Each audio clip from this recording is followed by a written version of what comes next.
tentang Pariangan, kita membicarakan sebuah wilayah kuno, wilayah yang sudah tua di Minangkabau dan masih ada sampai sekarang. Jadi salah satu keunikan Pariangan itu desa-desa kuno, atau di Minangkabau disebut nagari kuno yang sudah lama tapi masih ada sampai sekarang. Jadi itu konsep Pariangan. Kemudian kalau kita lihat asal usul dari Pariangan itu sendiri, ada banyak versi. Untuk mendekati makna asal usul dari Pariangan ini, kita bisa menggunakan pendekatan toponimi. Toponimi itu sebuah pendekatan dalam kajian linguistik untuk melihat asal usul nama dari satu tempat, satu bangunan, atau keadaan geografis alam berdasarkan cerita-cerita yang muncul dari masyarakat. Nah, Pariangan, kalau kita gunakan pendekatan toponimi ini, ada beberapa cerita. Pariangan itu adalah sebuah nagari tuo di Minangkabau. Dia disebut sebagai nagari asal atau nagari yang mula-mula ada di tanah Minangkabau. Nama Pariangan ini diambil dari beberapa peristiwa. Peristiwa pertama, setelah turunnya nenek moyang orang Minangkabau itu dari lereng Gunung Merapi, mereka mencari tempat. Kemudian dia membuat sebuah pemukiman pertama. Pemukiman pertama itu disebut Tarata. Tarata adalah sebuah lahan yang dibuka kemudian dijadikan hunian, dan itu tidak cukup. Kemudian mereka butuh lahan baru untuk mengolah tanah untuk kepentingan pertanian. Maka sampailah mereka di sebuah tempat yang disebut dengan Sawah Laweh Satampang Banyeh. Ini menjadi sumber penghasilan ekonomi pertama bagi sebuah wilayah yang disebut Tarata. Nah, lama kelamaan berkembanglah Tarata ini, berkembanglah penduduknya dan butuh hal-hal yang baru. Di saat pengembangan wilayah inilah mereka melihat ada sebuah tempat baru yang mungkin dihuni. Tempat baru ini punya asal usul pula. Di antaranya kalau kita sebut ini Pariangan, ada suatu kejadian mereka menemukan saat sedang berburu termasuk kegiatan perekonomian juga, mereka menemukan rusa berwarna emas atau rusa ameh. Lalu mereka berburu ke sana, memburu rusa itu. Tapi rusa ini tidak berhasil ditangkap. Lalu Datuk Suri Dirajo memerintahkan agar rusa ini dibuatkan saja perangkapnya. Nah, lalu masyarakat mengikutinya, dibuatlah perangkap rusa ini. Akhirnya rusa ini tertangkap dan penduduknya menjadi sangat riang. Nah, karena riangnya hati penduduk itu, maka daerah itu disebut menjadi daerah Pariangan, tempat beriang-riang. Nah, ada juga yang menyebutkan ini berasal dari kata pauruangan, kerumun, tempat berkerumun.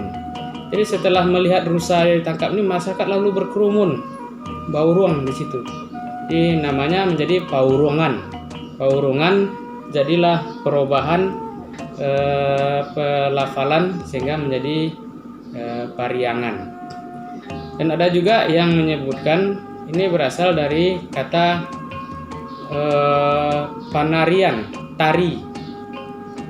Jadi ketika mereka mendapatkan rusa itu, mereka bergembira, beriang-riang sambil menari-nari, panarian. Maka itu disebut sebagai penarian. Kemudian berubah lama-kelamaan pelafalannya menjadi Pariangan.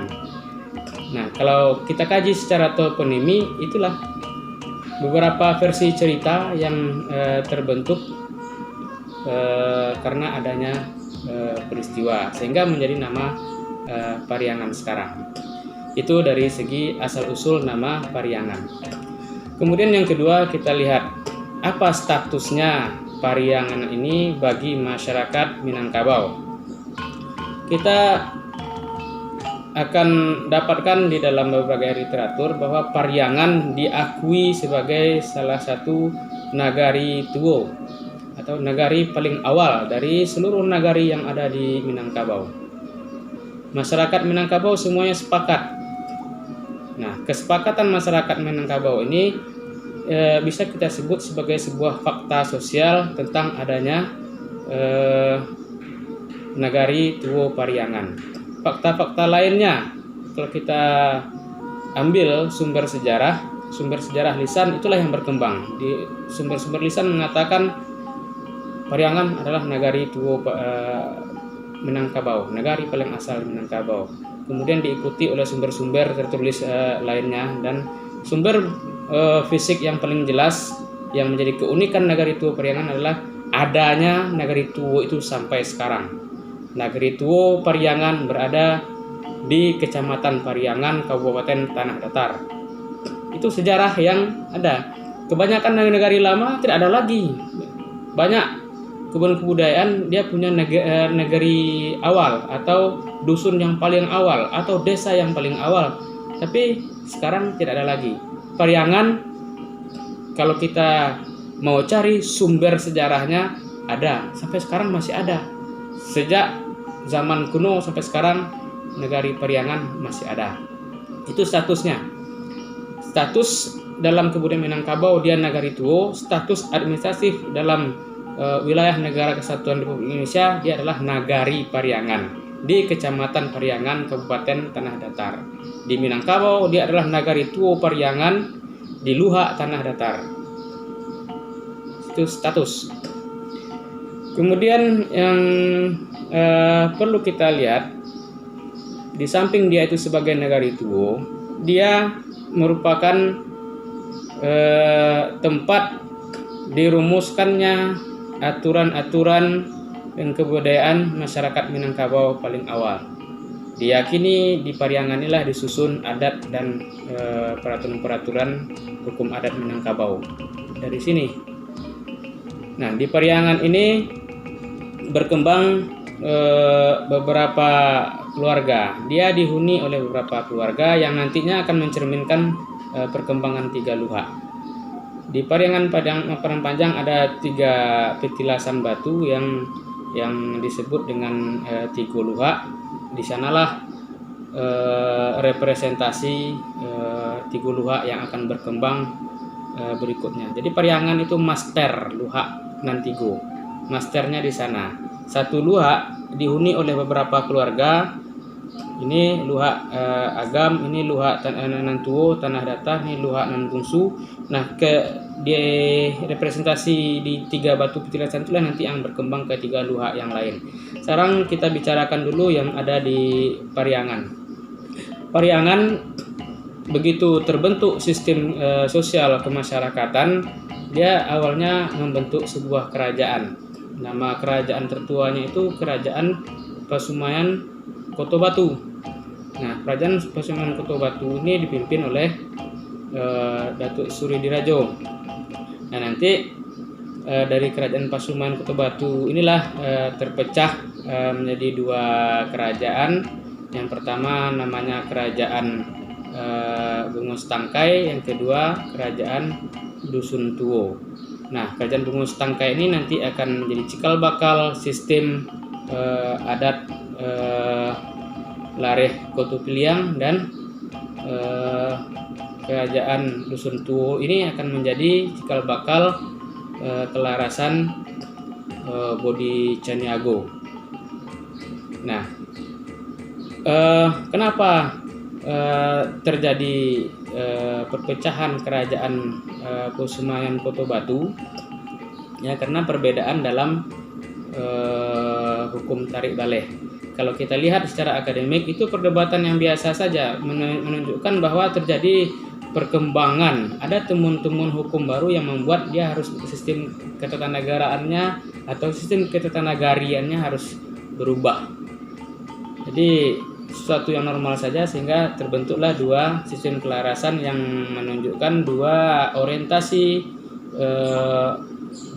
orientasi kemasyarakatan masyarakat Pariangan Padang Panjang.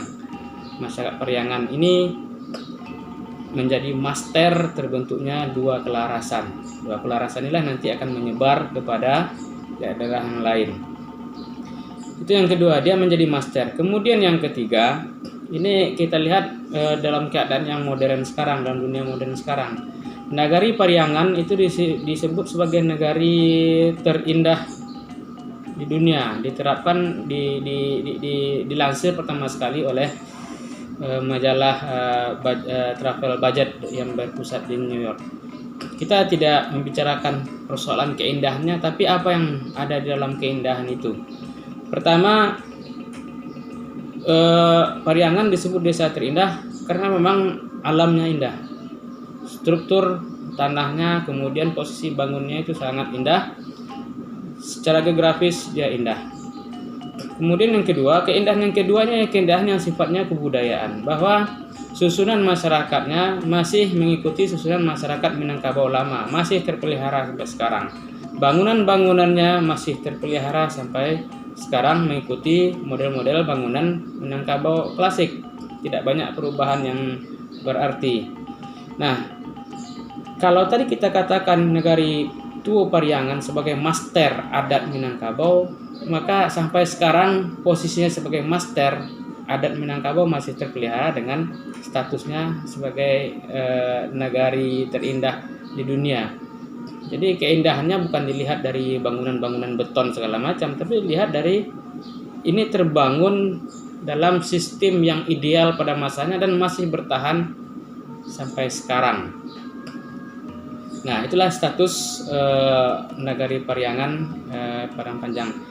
Nanti Nagari Pariangan inilah berkembang lebih luas. Kita nanti akan berbicara perkembangan menjadi luhak, tapi kita lihat dulu yang Pariangan ini menjadi pusat perkembangan luhak nan tuo. Luhak nan tuo atau luhak yang paling tua di Minangkabau. Jadi kalau kita lihat sebaran migrasi penduduk yang menjadi daerah inti luhak nan tuo ini sampai ke ada rantaunya. Rantau nan panjang tuh sampai Banda 10 pesisir selatan sana, kemudian sampai ke Jambi, sampai juga nanti ke wilayah sebagian Riau. Ini sangat luas sekali wilayahnya. Tapi yang wilayah intinya nanti akan dibagi kepada 4 ya. Nanti ada yang menjadi desa-desa pelopor atau nagari pelopor, tidak lebih dari 21 nagari. Tapi daerah rantaunya itu yang lebih luas, sampai ke Situnjuang, sampai ke rantau Bayo Putih Dagua di daerah pesisir selatan, sampai ke rantau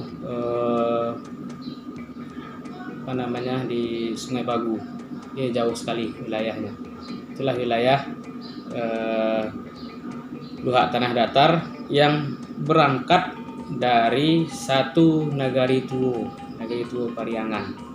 Dari Nagari Tuo Pariangan juga lah nanti berkembang menjadi luhak yang lain.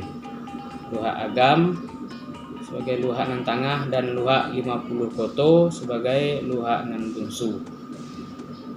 Pola migrasinya itu pola migrasi keluarga.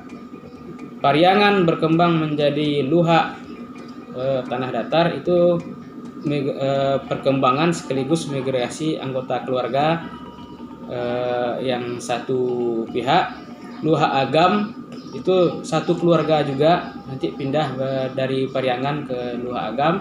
Kemudian satu keluarga lagi, satu kelompok keluarga lagi yang pindah ke Luhak 50 Koto. Jadi itu konsepnya, konsep perpindahan keluarga saja. Perkembangan Pariangan itu perkembangan kelompok keluarga yang ada di Nagari Pariangan itu sendiri. Mungkin itu yang bisa kita jelaskan tentang Pariangan Nagari Tuo Minangkabau yang masih eksis sampai sekarang. Tidak ada perubahan nama dari yang dulu sampai yang sekarang.